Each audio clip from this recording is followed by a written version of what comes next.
नमस्कार दोस्तों, एक और प्रैक्टिस सेट लेकर हम आपके सामने उपस्थित हैं। इस सेट में हम कम और आप ज़्यादा बोलेंगे, क्योंकि आपका टेस्ट होने वाला है, समझिए यही।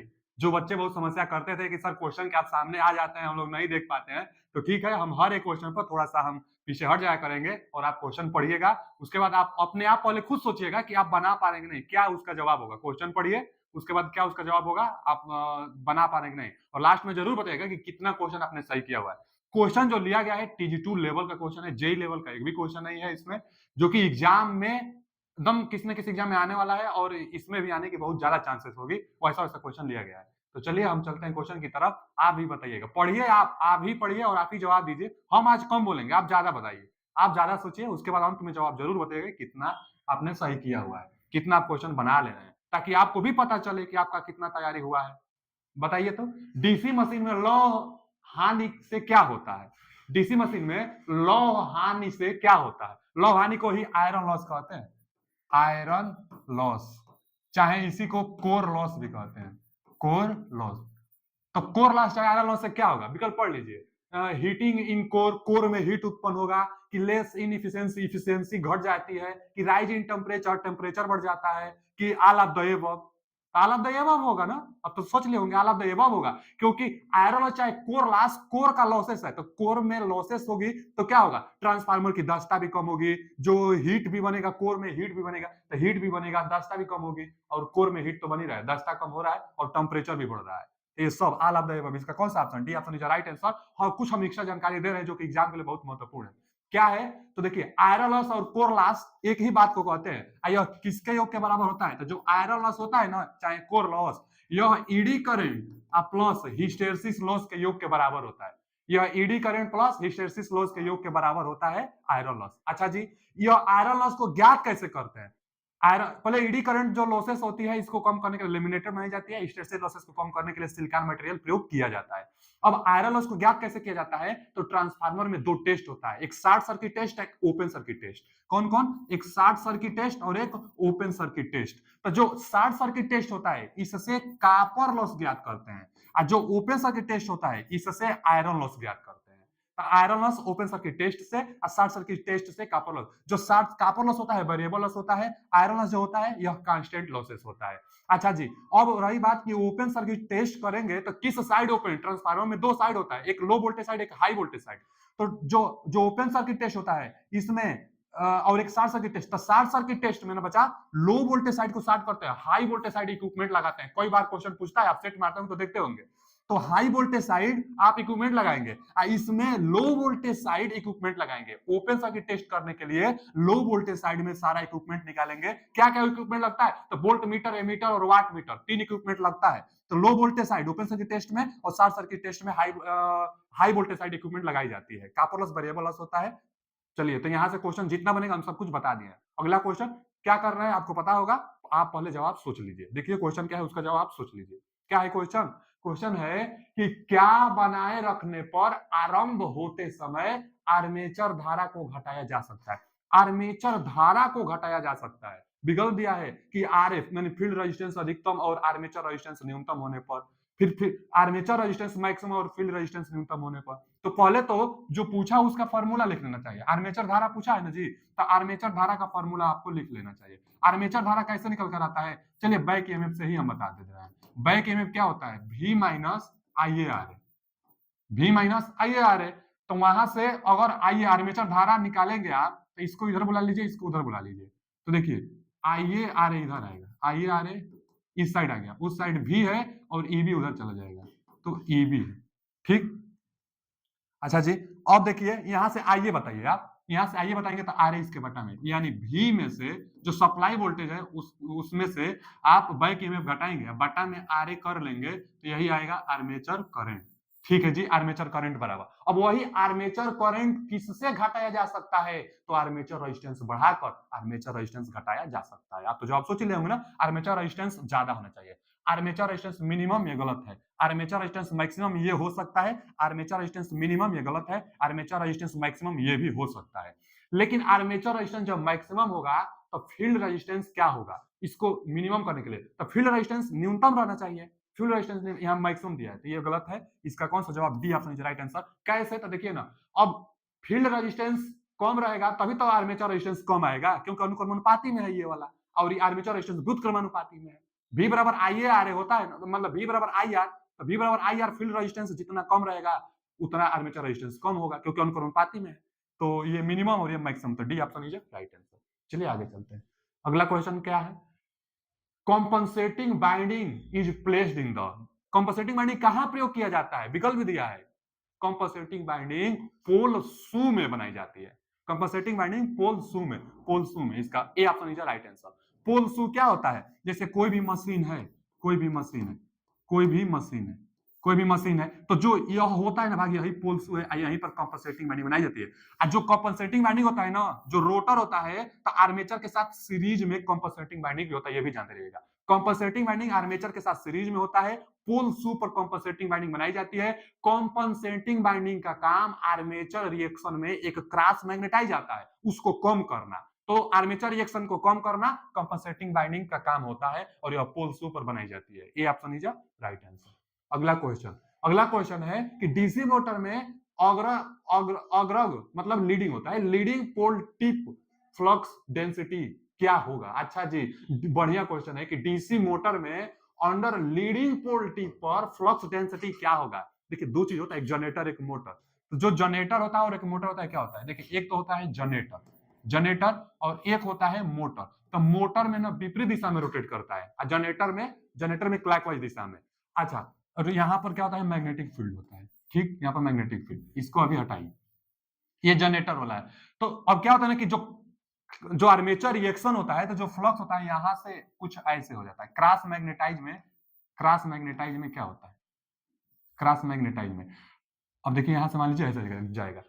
अब जो जनरेटर है, जनरेटर में रोटेट क्लॉकवाइज करता है, तो रोटर जहां जिसको पहले कट करेगा वही लीडिंग पोल टिप कहलाता है। तो जनरेटर में ऐसे रोटेट करेगा, तो पहले यहां पर कट करेगा ना, तो यही लीडिंग पोल टिप कहलाता है। जहां पहले कट करेगा वही लीडिंग पोल टिप। तो जनरेटर में ऐसे रोटेट करता है क्लॉकवाइज, तो पहले यहां पर कट करेगा तो इसको लीडिंग पोल टिप, और लीडिंग पोल टिप पर फ्लक्स का मान कम हो जाता है। तो जनरेटर में लीडिंग पोल टिप पर फ्लक्स का मान कम होता है, अब मोटर में ठीक उल्टा रोटेट करता है। मोटर में ना जो डायरेक्शन मानी जाती है वह एंटी क्लॉकवाइज। तो अब आप सोचिए कि जो रोटर होगा वह एंटी क्लॉकवाइज रोटेट करेगा, तो यहां पर पहले कट करेगा, यहां पर फ्लक्स का मान ज्यादा, यहां पर फ्लक्स का मान कम, यहां पर फ्लक्स का मान ज्यादा होता है। तो मोटर में पहले इसको कट करेगा, तो यही लीडिंग पोल टिप होगा, और लीडिंग पोल टिप पर फ्लक्स का मान ज्यादा होगा। और यहाँ मोटर के लिए पूछा था, डीसी मोटर के लिए पूछा था, तो डीसी मोटर के लिए लीडिंग पोल टिप पर फ्लक्स का मान बढ़ेगा। ए ऑप्शन इज राइट आंसर। बता दिया आपको, जानते रहेगा, भूलिएगा मत, दोनों के लिए पूछता है। जनरेटर के लिए लीडिंग पोल टिप पर फ्लक्स का मान कम होता है, और मोटर के लिए लीडिंग पोल टिप पर फ्लक्स का मान ज्यादा होता है। यह क्यों हुआ, क्योंकि आर्मेचर रिएक्शन के कारण हुआ। तो ए ऑप्शन इज राइट आंसर। अगला क्वेश्चन क्या है कि एक डीसी शंट मोटर से फील्ड बाइंडिंग को दुर्घटनावश अलग कर दिए जाने पर क्या होगा। तो फील्ड बाइंडिंग को दुर्घटनावश अलग कर दिए जाने पर क्या होगा। अच्छा, डीसी शंट मोटर, अब फील्ड बाइंडिंग को अलग करना है, बताइए तो मोटर अचानक से बंद हो जाएगी, कि मोटर सामान्य रूप से चलेगी, कि मोटर खतरनाक ढंग से चलेगी, कि उपरोक्त में से कोई नहीं, खतरनाक ढंग से चलेगी, क्योंकि आप फील्ड हटा देंगे, फ्लक्स हटा देंगे। आप फ्लक्स जब जीरो करेंगे तो स्पीड कितना ज्यादा हो जाता है, जो स्पीड होता है ईबी बटा में फाई होता है, मतलब फ्लक्स के व्युत्क्रमानुपाती होता है। आप फील्डे हटा देंगे, फ्लक्स हटा देंगे, फील्डे में तो फ्लक्स होगा, जब फ्लक्स हटा देंगे यानी जीरो करेंगे तो स्पीड बहुत ज्यादा, यानी बहुत खतरनाक ढंग से चलेगी। C option is right answer. DC motor में फील्ड बाइंडिंग हटाने से खतरनाक ढंग से चलेगी, इसका C option is right answer. उत्तम विकल्प इसका सी जवाब है।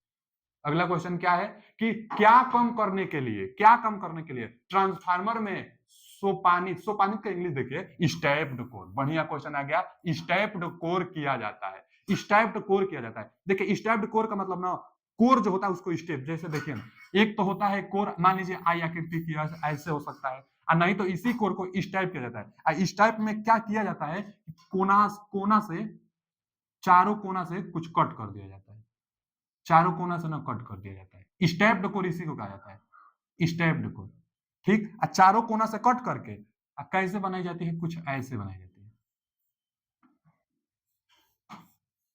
कुछ ऐसे आई आकृति का था पहले, कैसा था पहले आई आकृति का था, लेकिन कोना से कट कर कुछ ऐसे बनाई जाती है। अभी भी बाइंडिंग करेंगे, कापर का बाइंडिंग करेंगे, तो कापर का जब आप बाइंडिंग करेंगे तो ऐसे कुछ आप बाइंडिंग करेंगे, कुछ कापर का जो बाइंडिंग करेंगे ऐसे करेंगे, कोर पर कापर का बाइंडिंग किया जाता है। तो कॉपर का बाइंडिंग ऐसे करेंगे,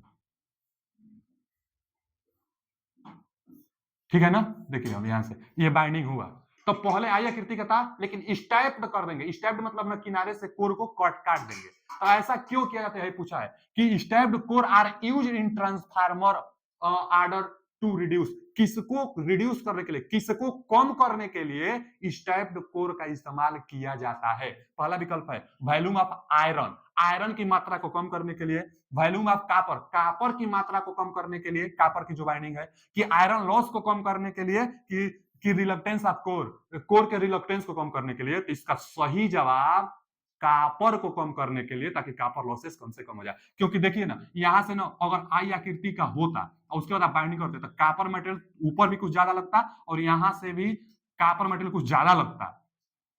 स्टेप्ड कोर कर लेने से कापर मटेरियल में बचत हो जाती है। तो कापर मटेरियल में बचत करने के लिए स्टेप्ड कोर का प्रयोग किया जाता है। बहुत बार यह पूछ लेता है, भले आज के सेट में यह पहली बार क्वेश्चन आया हो, लेकिन बहुत इंपॉर्टेंट है, कई बार पूछता है। स्टेप्ड कोर का प्रयोग कापर की मात्रा को कम करने के लिए, तांबे के आयतन को कम करने के लिए स्टेप्ड कोर का प्रयोग हम लोग करते हैं।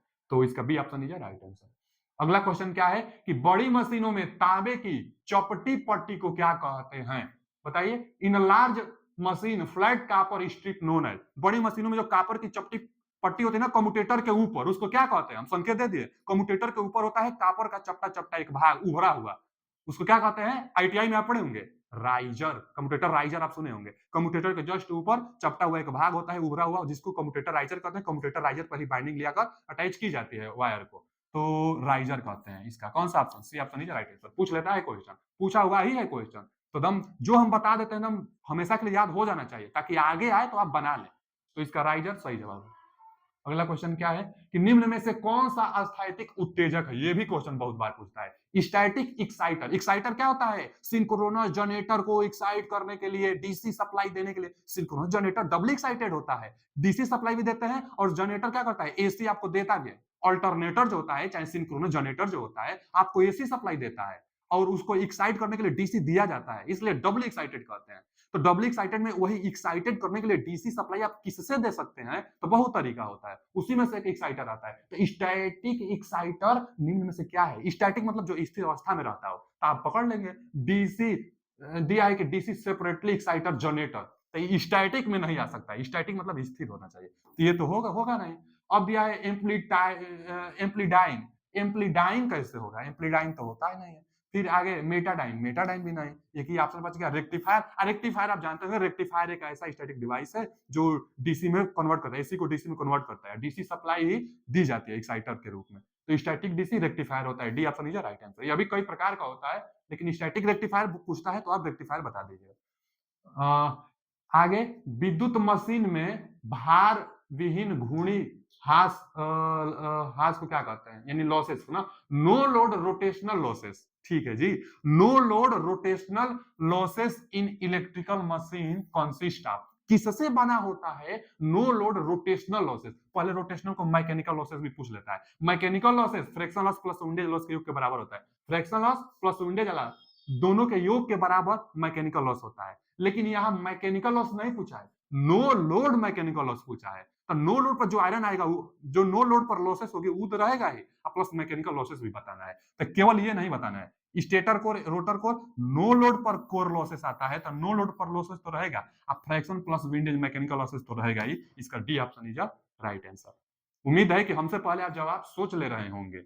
वीडियो ताकि बहुत ज्यादा बड़ा ना बने, इसलिए हम ध्यान देते हुए हम बता भी रहे हैं आपको। आगे क्या है, तुल्यकालिक जनरेटर किस अवस्था में कार्य करते समय प्रतिघाती शक्ति उत्पन्न करता है, रिएक्टिव पावर उत्पन्न करता है। देखिए ना, देखिए यहाँ पर generator reactive power while working है। जो सिंक्रोनस जनरेटर होता है, सिंक्रोनस जनरेटर रिएक्टिव पावर कब काम करेगा, तो लैगिंग लोड पर। लैगिंग लोड पर सिंक्रोनस जनरेटर, देखिए जनरेटर की हम बात कर रहे हैं, मोटर की नहीं कर रहे हैं। ये क्वेश्चन कई बार पूछता है, बहुत लोग सोचेंगे कि रिएक्टिव पावर लीडिंग पर, नहीं, ऑब्जर्व की बात कर रहा है, वर्किंग की बात कर रहा है, तो वह रिएक्टिव पावर लेगा अगर लैगिंग लोड रहेगा तब। तो लैगिंग लोड पर रिएक्टिव पावर देगा, लेकिन रिएक्टिव पावर लेगा। रिएक्टिव पावर की ही बारे में पूछा है, तो रिएक्टिव पावर लैगिंग लोड पर। इसका कौन सा, B option is right answer. एक बार क्वेश्चन सामने आ जाएगा तो आपको एकदम ध्यान हो जाना चाहिए, लैगिंग लोड पर सिंक्रोनस जनरेटर रिएक्टिव पावर लेता है, रिएक्टिव पावर लेता है जी। B option is right answer. अगला क्वेश्चन क्या है कि सिंक्रोनस मोटर के किस युग्मन कोण पर अधिकतम शक्ति उत्पन्न होती है? मैक्सिमम शक्ति सिंक्रोनस मोटर में पूछ दिया, तो सिंक्रोनस मोटर में मैक्सिमम शक्ति, कई बार हम क्वेश्चन बताए होंगे कि V और E फील्ड के लिए भी लगा सकते हैं, बटा में X, यहाँ आता है साइन डेल आता है। हम बताते हैं कि साइन डेल यानी साइन डेल आ गया, यानी साइन में मैक्सिमम मान 90 अंश पर होता है, 1 होता है, तो साइन 90 अंश का मान 1, तो वही मैक्सिमम पावर आपको मिलेगा। तो 90 अंश पर मैक्सिमम पावर, अधिकतम शक्ति मिलेगा 90 अंश पर। तो B option is right answer. अगला क्वेश्चन क्या है कि संधारित आरंभ एकल फेज इंडक्शन मोटर में संधारित, मतलब दिया है in a capacitor start single phase induction motor. Single phase induction motor में जो कैपेसिटर स्टार्ट होता है, capacitor start single phase induction motor, capacitor is connected. Capacitor कहां कनेक्टेड किया जाता है? तो एक्सिलरी वाइंडिंग में ना। एक्सिलरी वाइंडिंग में 75% पर स्पीड जाता है तो सेंट्रीफ्यूगल स्विच के साथ वह ओपन हो जाती है, और कैपेसिटर और स्टार्टिंग वाइंडिंग दोनों का दोनों अलग हो जाते हैं 75% स्पीड के बाद, और रनिंग वाइंडिंग के कारण मोटर चलता रहता है। तो वही पूछा कि कैपेसिटर कहां लगेगा, तो कैपेसिटर सीरीज में लगेगा, सही बात है, मेन वाइंडिंग के तो नहीं, एक्सिलरी वाइंडिंग के। तो सीरीज में लगा एक्सिलरी वाइंडिंग चाहे स्टार्टिंग वाइंडिंग, तो यही सही है, सीरीज में लगता है एक्सिलरी वाइंडिंग के। तो B option is right answer. अगला क्वेश्चन क्या है, किसी एकल फेज इंडक्शन मोटर की धावी वाइंडिंग, धावी वाइंडिंग को क्या कहते हैं बच्चा? धावी वाइंडिंग को क्या कहते हैं? इफ रनिंग वाइंडिंग, ठीक है जी, if running winding of a single phase induction motor is short circuit. कह रहा है कि जो रनिंग वाइंडिंग है सिंगल फेज में, रनिंग वाइंडिंग तो मेन होता है जिसका रेजिस्टेंस कम होता है, इसी के कारण स्टार्ट, मतलब इसी कारण मोटर चलता रहता है, तो वही रनिंग वाइंडिंग होता है। तो रनिंग वाइंडिंग के बारे में पूछा है। रनिंग वाइंडिंग मोटा वायर पतला, मोटा वायर कम टर्न बनाई जाती है, इसीलिए रनिंग वाइंडिंग का रेजिस्टेंस स्टार्टिंग वाइंडिंग की अपेक्षा कम होता है। तो running winding of single phase induction motor is short circuit. Running winding को शॉर्ट करा दे रहा है तो मोटर चलेगा ही नहीं।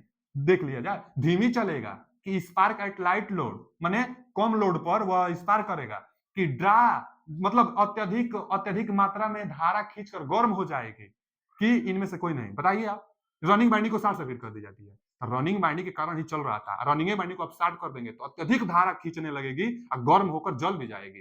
तो अत्यधिक धारा खींचकर गर्म हो जाएगी, तो इसका C option is right answer. C option सही जवाब है। अगला क्वेश्चन क्या है कि निम्न में से किस पर बिजली का संचरण करना सस्ता होता है? बताइए, बिजली का ट्रांसमिशन करना किस पर सस्ता होगा? हाई वोल्टेज पर, कि वेरी लो वोल्टेज पर, कि वेरी हाई करंट पर, किनमें से कोई नहीं। कई बार बताया ना, वेरी हाई वोल्टेज पर, हाई वोल्टेज पर देखिए ना, बिजली का जो ट्रांसमिशन लाइन में जो लॉसेस होता है, तो जो लाइन लॉसेस होता है वह वोल्टेज के व्युत्क्रमानुपाती होता है, 1/v²। वोल्टेज और कास थीटा भी पावर, जो पावर फैक्टर होता है ना, उसके भी व्युत्क्रमानुपाती होता है, यानी पावर फैक्टर भी जितना अच्छा रहेगा उतना लॉसेस कम होगा। पावर फैक्टर अच्छा का मतलब यूनिटी पावर फैक्टर अच्छा होता है, तो पावर फैक्टर जितना ज्यादा रहेगा, पावर फैक्टर जितना ज्यादा उतना लॉसेस कम होगा, और लॉसेस कम होगा तो ट्रांसमिशन लाइन करना आसान होगा, सस्ता होगा। तो ट्रांसमिशन वोल्टेज जितना ज्यादा लॉसेस कम, और लाइन लॉसेस कम होगा तो ट्रांसमिशन लाइन आसान होगा, इसलिए ट्रांसमिशन लाइन हाई वोल्टेज पर की जाती है, जैसे 765 केवी। तो ट्रांसमिशन लाइन हाई वोल्टेज पर की जाती है, तो very high voltage, A option is right answer. Transmission line हमेशा हाई वोल्टेज पर, क्योंकि लॉसेस कम हो तो एफिशिएंसी बढ़ेगी, ए ऑप्शन इज राइट आंसर। अगला क्वेश्चन क्या है, संचरण प्रणाली के किस भाग में सबसे अधिक त्रुटियां होती है? और ट्रांसमिशन लाइन में सबसे ज्यादा त्रुटि किसमें होगी? अंडरग्राउंड केबल में होगी, कि ट्रांसफार्मर में, कि ओवरहेड लाइन में, कि अल्टरनेटर में? तो आप जानते होंगे 80% के आसपास ओवरहेड लाइन में त्रुटि होती है, ओवरहेड लाइन में। तो इसका जवाब C option is right answer. Overhead line में त्रुटि सबसे ज्यादा 80% के आसपास। अच्छा, ओवरहेड लाइन में भी कौन सा त्रुटि? 3 वायर है ना, एक्चुअली एक न्यूट्रल वायर भी है, तो लाइन टू ग्राउंड, कोई भी लाइन ग्राउंड से अटैच हो जाएगी, तो एलजी जो एलजी फॉल्ट होता है, लाइन टू ग्राउंड फॉल्ट होता है, सबसे ज्यादा देखने को मिलता है। एलएल भी मिलता है, जैसे लाइन टू लाइन फॉल्ट, चाहे एलएलजी चाहे एलएलजी, ग्राउंड से अटैच हो जाता है, लेकिन सबसे ज्यादा जो फॉल्ट होता है एलजी फॉल्ट होता है, लाइन टू ग्राउंड फॉल्ट होता है ओवरहेड में जो कि होता है, तो ओवरहेड लाइन में सबसे ज्यादा fault. C option is right answer. अगला क्वेश्चन क्या है कि उष्मीय शक्ति संयंत्र में, माने थर्मल पावर प्लांट में, एयर प्रीहीटर को क्या कहा जाता है, चाहे इसका क्या काम होता है? उसमें शक्ति प्लांट में एयर प्रीहीटर, जो एयर प्रीहीटर है, क्या कहा जाता है? एयर प्रीहीटर को क्या कहा जाता है? पहला दिया सेफ्टी डिवाइस। एयर प्रीहीटर होता है, पहले आप जान लीजिए एयर प्रीहीटर क्यों होता है। तो जो थर्मल पावर प्लांट होते हैं बच्चा, थर्मल पावर प्लांट में ऑक्सीजन चाहिए ना, हवा चाहिए ना, तभी तो कोयला दहन करेगा। बॉयलर के अंदर हवा चाहिए, ऑक्सीजन चाहिए तभी कोयला दहन करेगा। तो कोयला को दहन करने के लिए, बॉयलर के अंदर कोयला को जलाने के लिए जो ऑक्सीजन आप भेजेंगे, जो हवा आप भेजेंगे, हवा में नमी न रहे। हवा में से नमी को हटा लेता है एयर प्रीहीटर, और ताजी और अच्छी हवा को अंदर भेजता है। नमी कैसे हटता है? तो बॉयलर से जो फ्लू गैस निकलती है ना, गर्म हवा जो निकलती है, वह air preheater, economiser air preheater के रास्ते से बाहर हवा निकलती है। इसलिए जो एयर प्रीहीटर से आता है बॉयलर में, वो गर्म होकर आता है, तो नमी दूर हो जाती है। अच्छा जी, नमी दूर हो जाती है। तो एयर प्रीहीटर जो होता है, एयर प्रीहीटर से हवा अंदर ऑक्सीजन आएगी, तो यह इसका क्या काम होता है, चाहे उसको क्या कहा जाता है? सेफ्टी डिवाइस कहा जाएगा? तो सेफ्टी डिवाइस थोड़े है। आगे इफिशियंसी इंक्रीजिंग इक्विपमेंट की स्टार्टिंग डिवाइस की वेरी इसेंशियल डिवाइस, बहुत महत्वपूर्ण डिवाइस। तो नहीं, इफिशियंसी बढ़ाने के लिए, माने इफिशियंसी इंक्रीजिंग डिवाइस होता है। एयर प्रीहीटर इफिशियंसी इंक्रीज करता है। तो अच्छा, कैसे करता है? तो हमें भी बता दिया कि एयर प्रीहीटर से ही ऑक्सीजन अंदर आएगी बॉयलर में, और जो धुआं निकलेगी वो एयर प्रीहीटर के रास्ते से ही धुआं बाहर जाती है। तो पहले से हवा को गर्म कर ही रहेगी, तो 1% बॉयलर की इफिशियंसी को बढ़ा देता है। तो इफिशियंसी बढ़ाने वाला डिवाइस होता है एयर प्रीहीटर। इकोनोमाइजर भी एक आता है, इकोनोमाइजर भी इफिशियंसी बढ़ाता है। वो तो सबसे ज्यादा बढ़ाता है, वो तो 10% बढ़ाता है। क्यों? क्योंकि इकोनोमाइजर से बॉयलर में पानी आता है, पानी तभी वहां बनेगा। तो इकोनोमाइजर से जो पानी आता है ना, तो जो फ्लू गैसेस निकलती है, इकोनोमाइजर के संपर्क से जाती है। तो इकोनोमाइजर में जो पानी है, इकोनोमाइजर में जो पानी है, उसको पहले से ही फ्लू गैस गर्म कर देती है। उसके बाद गर्म पानी बॉयलर में जाएगी, तो गर्म होने में थोड़ा और कम टाइम लगेगा। तो इकोनोमाइजर भी इफिशियंसी बढ़ाता है, वो 10% तक बढ़ाता है। एयर प्रीहीटर भी इफिशियंसी बढ़ाता है, लेकिन यह 1% 2% के आसपास बढ़ाता है। तो इफिशियंसी इंक्रीज करता है। B option is right answer. अगला क्वेश्चन क्या है कि निम्नलिखित में से कौन सा एमआई प्रकार के उपकरण, इंस्ट्रूमेंट शायद आप में सिलेबस में नहीं है, फिर भी यह क्वेश्चन आया तो देखिए, विच of the following not a feature of MI type instrument, moving iron instrument. अगर आप एएलपी का एग्जाम दे रहे होंगे तो एएलपी के लिए महत्वपूर्ण है। अगर आप एमपी लाइनमैन के लिए, मतलब जो लाइन अटेंड मध्य प्रदेश में आई है वैकेंसी, एक बच्चा कमेंट करता है, किसी दिन वीडियो हम सोचते हैं कि उसके लिए लेकर आ जाए, और आगे उसके लिए भी हम बताएंगे प्रोसेस क्या है, कैसे क्या पढ़ना है। लेकिन जो लाइन अटेंडेंट होता है, जो वैकेंसी आई है मध्य प्रदेश में, उसमें लिखा था, हम सिलेबस के बारे में बताए थे एक वीडियो में, कि आईटीआई में जितना कुछ सिलेबस होता है, माने आईटीआई लेवल पर, इलेक्ट्रीशियन लेवल पर जितना सिलेबस है, सबको पढ़ना है। नोट में भी वो लिखा था। तो यह हम इलेक्ट्रीशियन के लिए ही पढ़ा रहे हैं, तो जब एमपी के लिए भी काम करेगा, और जो एलपी सीबी 2 का एग्जाम के लिए तैयारी करना चाहता है, तो उसका सिलेबस अभी हम हाल ही में अभी देखे थे, उसमें ना कुछ कुछ एक्स्ट्रा है। बीएसपीसीएल का कुछ टॉपिक एएलपी में नहीं है, और आधा से आधा टॉपिक लगभग एएलपी में है। तो आप बीएसपीसीएल के लिए हम पढ़ा रहे हैं, तो ये एएलपी के लिए भी बेनिफिट होगा, क्योंकि ज्यादातर सिलेबस एएलपी में भी है, और लाइन अटेंडेंट में तो पढ़ना ही है, मध्य प्रदेश के लिए तो पढ़ना ही है। तो यह वीडियो सबके लिए महत्वपूर्ण होता है। टेक्नीशियन एक ऐसा होता है ना, किसी भी एग्जाम के लिए आप तैयारी कर रहे होंगे, तो उसके लिए बहुत महत्वपूर्ण ही होता है, क्योंकि सिलेबस लगभग सेम होता है, कुछ कुछ अध्याय बस हटा देता है। यह मेजरिंग इंस्ट्रूमेंट का है, एमआई मतलब मूविंग आयरन टाइप इंस्ट्रूमेंट। तो मूविंग आयरन टाइप जो इंस्ट्रूमेंट होता है, वो एसीडीसी दोनों पर काम करता है। एसीडीसी दोनों पर काम करता है। जो डिवाइस, उसका जो यूनिफॉर्म स्केल होता है, वो यूनिफॉर्म नहीं होता है। जैसे ना 1 2 3 4 5, 1 2 3 4 5, 1 2 3 4 5, 1 2 3 4 5। तो देखिए ना, जो हम डिवाइड किए ना, एक समान रूप से किए हैं, तो इसको यूनिफॉर्म कहते हैं। Uniform scale, uniform scale, uniform scale हम बनाए हैं। यहीं पर मान लीजिए पॉइंटर होगा, यहीं पर क्या होगा, पॉइंटर होगा, पॉइंटर होगा। तो यह जो स्केल है यूनिफॉर्म है, लेकिन जो एसीडीसी दोनों पर काम करता है, वह नॉन यूनिफॉर्म होता है। एसीडीसी जो दोनों पर काम करता है, वह नॉन यूनिफॉर्म होता है। तो वही पूछा है MI moving iron type instrument, तो यह एसीडीसी दोनों पर काम करता है, सही बोला है। Moving element is a small soft iron piece, सही बात है कि जो एलिमेंट होगा, मूविंग आयरन का जो एलिमेंट होगा, वह सॉफ्ट आयरन पीस का बना होता है, यह भी बात सही है। यूनिफॉर्म डिवाइडेड स्केल, तो नहीं, यूनिफॉर्म नहीं होता। अभी बताए हैं कि जो एसीडीसी दोनों पर काम करता है, मूविंग आयरन जो होता है, वह यूनिफॉर्म स्केल नहीं होता है। यूनिफॉर्म स्केल नहीं होता है किसके लिए, जो एसीडीसी दोनों पर काम करता है। अब मूविंग आयरन एसीडीसी दोनों पर काम करता है, तो इसका क्या होगा, नॉन यूनिफॉर्म होगा। तो गलत पूछा था ना, गलत गलत, तो सी ऑप्शन यह गलत है। यह नॉन यूनिफॉर्म देता, तब एमआई के लिए सही होता। एमआई के लिए गलत पूछा है, तो यही बात गलत है, यूनिफॉर्म नहीं होता है। ये बोल रहा है कि यूनिफॉर्म है, गलत बोला है। आगे ये सही बोला है कि low cost of instrument in a comparison to moving coil instrument, मतलब जो एक होता है एमसी कॉइल, मतलब moving coil, permanent magnet moving coil. तो जो मूविंग कॉइल इंस्ट्रूमेंट होता है, इसके अपेक्षा मूविंग आयरन जो होता है सस्ता होता है, सही बात है। मूविंग आयरन सस्ता होता है, मूविंग कॉइल की अपेक्षा मूविंग आयरन नॉन यूनिफॉर्म होता है और एसी-डीसी दोनों पर काम करता है। तो इसका सी ऑप्शन सही जवाब है। सी ऑप्शन गलत दिया था। आगे, एलईडी में विजिबल लाइट किस क्षेत्र से निकलता है? बताइए। जो एलईडी होता है, एलईडी आप जानते हो ना, लाइट इमिटिंग डायोड एलईडी का फुल फॉर्म होता है और इसमें एक डिप्लेशन लेयर होता है। मान लीजिए प्लस प्लस प्लस प्लस और निगेटिव निगेटिव निगेटिव, एक डिप्लेशन लेयर होता है। मान लीजिए पी टाइप और एन टाइप डायोड होता है ना, एलईडी भी एक प्रकार का डायोड है, लाइट इमिटिंग डायोड डायोड है, पी एन टाइप से मिलकर बनता है। और इतना जो होता है यही डिप्लेशन लेयर होता है। डिप्लेशन लेयर की जो साइज होती है माइक्रोमीटर में होती है ना, पतला होता है। तो जो रोशनी निकलता है कहां से? तो यहीं से निकलता है, रोशनी यहीं से निकलता है, डिप्लेशन लेयर से। तो डिप्लेशन लेयर से सही बात है, ए option is right answer. LED में जो निकलता है डिप्लेशन लेयर से, पी टाइप एन टाइप दोनों से नहीं, डिप्लेशन लेयर से रोशनी निकलता है एलईडी में। तो ए ऑप्शन इज राइट आंसर। अगला क्वेश्चन क्या है कि वेल्डिंग मोटर जनरेटर की निम्नलिखित में से दक्षता क्या रेंज है? अच्छा, वेल्डिंग मोटर, पहले तो वेल्डिंग मोटर जनरेटर कौन सा है? तो differential compound generator. Differential compound generator welding है क्योंकि डिफरेंशियल कंपाउंड में फ्लक्स डिफरेंस होता है, फ्लक्स का मान कम होता है, फ्लक्स का मान कम होने से करंट का मान ज्यादा और वोल्टेज का मान कम होता है। 90 वोल्ट से कम होने पर झटका नहीं लगता है, तो वेल्डिंग मशीन में वोल्टेज 90 वोल्ट से कम ही होता है, इसलिए झटका नहीं लगता है। करंट का मान ज्यादा होता है। तो डीसी वेल्डिंग जनरेटर निम्नलिखित में से दक्षता उस मशीन की क्या होगी? तो वेल्डिंग दक्षता 50 से 60% होता है, आप जानते रहिएगा। 50 से 60% पूछता है, तभी क्वेश्चन हम लिए हैं। 50 से 60% वेल्डिंग मशीन की दक्षता होती है। तो C option is right answer. अगला क्वेश्चन क्या है? एक ताजी पेंट की गई एक सतह को किसके द्वारा इलेक्ट्रॉनिक के जरिए सुखाया जाता है? तो पेंट की हुई वस्तु को किसके जरिए इलेक्ट्रॉनिक विधि से सुखाया जाता है?